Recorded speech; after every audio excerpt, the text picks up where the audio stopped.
ಶಾಲೆಗಳ ಮುಂದೆ ಜ್ಞಾನ ದೇಗುಲವಿದು ಕೈ ಮುಗಿದು ಒಳಗೆ ಬನ್ನಿ ಅಂತ ಹೇಳಿ ನಾವೆಲ್ಲ ಓದ್ಕೊಂಡು ಹೋಗ್ತಾ ಇದ್ವಿ. ಆದರೆ ಇವತ್ತು ಅದನ್ನು ಬದಲು ಮಾಡುವಂಥ ಕೆಲಸಗಳಕ್ಕೆ ಮುಂದಾಗಿದೆ.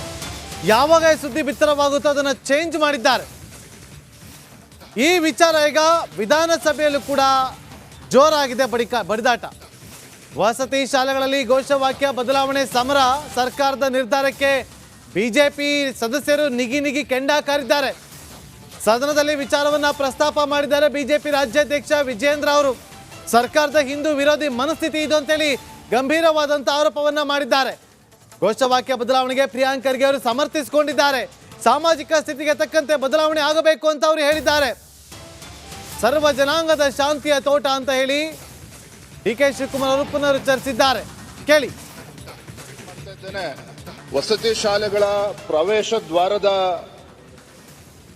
ಘೋಷವಾಕ್ಯ ಏನು ಕೈ ಮುಗಿದು ಒಳಗೆ ಬನ್ನಿ ಅಂತ ಹೇಳಿ ಏನಿತ್ತು, ಜ್ಞಾನ ದೇಗುಲವಿದು ಧೈರ್ಯವಾಗಿ ಪ್ರಶ್ನಿಸಿ ಅಂತಕ್ಕಂಥ ಒಂದು ವಿಚಾರ ಇವತ್ತು ಪತ್ರಿಕೆಯಲ್ಲಿ ಉಲ್ಲೇಖ ಆಗಿದೆ. ತಮ್ಮ ಮೂಲಕ ಇವತ್ತು ಸದನದ ಗಮನಕ್ಕೆ ತರ್ತಕ್ಕಂಥ ಪ್ರಯತ್ನ ಮಾಡ್ತಾ ಇದ್ದೇನೆ. ಸಮಾಜ ಕಲ್ಯಾಣ ಇಲಾಖೆಯಿಂದ ರಾಜ್ಯಾದ್ಯಂತ ವಸತಿ ಶಾಲೆಗಳ ಪ್ರವೇಶ ದ್ವಾರದಲ್ಲಿ ಏನು ಹಲವು ವರ್ಷಗಳಿಂದ ಇದ್ದ ಜ್ಞಾನ ದೇಗುಲವಿದು ಕೈ ಮುಗಿದು ಒಳಗೆ ಬನ್ನಿ, ಎಲ್ಲ ನಮ್ಮ ವಸತಿ ಶಾಲೆಗಳಲ್ಲೂ ಕೂಡ ಇದು ಪ್ರಮುಖ ದ್ವಾರದಲ್ಲಿ ಬರೆದಿರ್ತಕ್ಕಂಥದ್ದು. ನಮ್ಗೆಲ್ಲರೂ ಕೂಡ ತಿಳಿದಿರೋ ಹಾಗೆ ರಾಷ್ಟ್ರ ಕವಿಯವರ ಕುವೆಂಪುರವರ ಒಂದು ಸಾಲುಗಳು ಇದು. ಇವತ್ತು ಮನೆ ಸಭಾಧ್ಯಕ್ಷರೇ, ಸಮಾಜ ಕಲ್ಯಾಣ ಇಲಾಖೆಯ ಪ್ರಧಾನ ಕಾರ್ಯದರ್ಶಿಗಳೊಬ್ಬರು ಅವರ ವಾಟ್ಸ್ಆಪ್ಗಳಲ್ಲೂ ಕೂಡ ಸಾಕಷ್ಟು ಚರ್ಚೆ ಆಗಿದೆ. ಅವ್ರು ಹೇಳ್ತಕ್ಕಂಥದ್ದು ಏನು ಅಂತ ಹೇಳಿದ್ರೆ, ಈಗ 0 ಅವರಲ್ಲಿ ಸ್ಪೆಸಿಫಿಕ್ ಪಾಯಿಂಟ್ ಒಂದೇ ನಿಮಿಷ ಮುಗಿಸ್ತೇನೆ.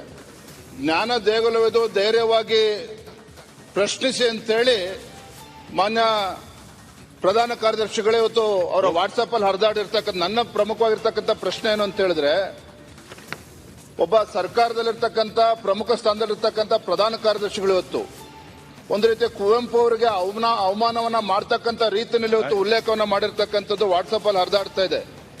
ಇದೇ ಸಮಾಜ ಕಲ್ಯಾಣ ಇಲಾಖೆಯಲ್ಲಿ ಧಾರ್ಮಿಕ ಹಬ್ಬವನ್ನ ಆಚರಣೆ ಮಾಡಬಾರ್ದು ಅಂತೇಳಿ ಸುತ್ತೋಲೆ ಹೊರಡಿಸಿದ್ರು ಇತ್ತೀಚಿನ ದಿನಗಳಲ್ಲಿ. ಅದನ್ನ ವಾಪಸ್ ಹಿಂಪಡೆದಿರ್ತಕ್ಕಂಥದ್ದು ಕೂಡ ನಾವು ನೋಡಿದ್ದೇವೆ. ಆದ್ರೆ ಇವತ್ತು ಏನು ಜ್ಞಾನ ದೇಗುಲವಿದು ಧೈರ್ಯವಾಗಿ ಪ್ರಶ್ನಿಸಿ ಅಂತೇಳಿ ಒಬ್ಬ ಸರ್ಕಾರಿ ಅಧಿಕಾರಿಗಳು, ಹಿರಿಯ ಅಧಿಕಾರಿಗಳು ಇವತ್ತು ಮಾಡಿ ಇವತ್ತು ಶಾಲೆಗಳಲ್ಲಿ ಇವತ್ತು ಅದು ವಸತಿ ಶಾಲೆಗಳಲ್ಲಿ ಬದಲಾವಣೆ ಮಾಡಿರ್ತಕ್ಕಂಥದ್ದು ಕೂಡ ಪತ್ರಿಕೆಗಳಲ್ಲಿ ಉಲ್ಲೇಖ ಆಗಿದೆ. ನಾನು ತಮ್ಮ ಮೂಲಕ ಸರ್ಕಾರಕ್ಕೆ ಕೇಳೋದಕ್ಕೆ ಇಚ್ಛಪಡ್ತೇನೆ, ನನ್ನ ಸಚಿವರು ಸಮಾಜ ಕಲ್ಯಾಣ ಸಚಿವರು ಕೇಳೋದಕ್ಕೆ ಇಚ್ಛಪಡ್ತೇನೆ, ಏನಾಗ್ತಾ ಇದೆ ಸರ್ಕಾರದಲ್ಲಿ ಅಂತಕ್ಕಂಥದ್ದು. ಇವತ್ತು ಒಂದು ರೀತಿ ಕುವೆಂಪು ರಾಷ್ಟ್ರ